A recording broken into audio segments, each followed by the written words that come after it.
How to change name on Facebook without waiting for 60 days. Hello everyone, welcome back to our channel. So let's dive right in without wasting any time. Also make sure to watch this video till the end.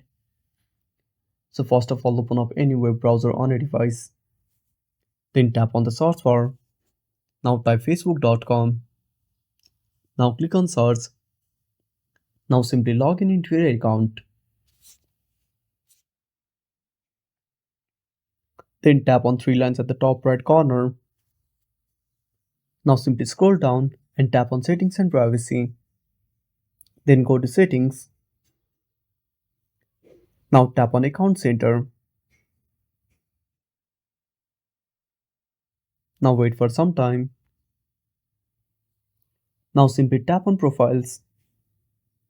Then select your Facebook account. Now tap on name.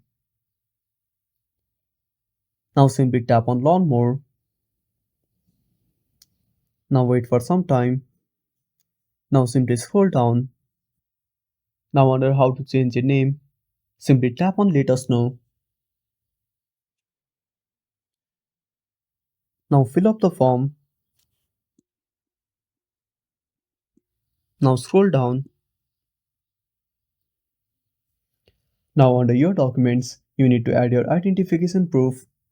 Simply tap on choose files and select the file. Now once you're done, simply tap on send and then you will be able to change your name. And that's it. Thanks for watching. Make sure to subscribe our channel and hit the bell icon. See you in the next video.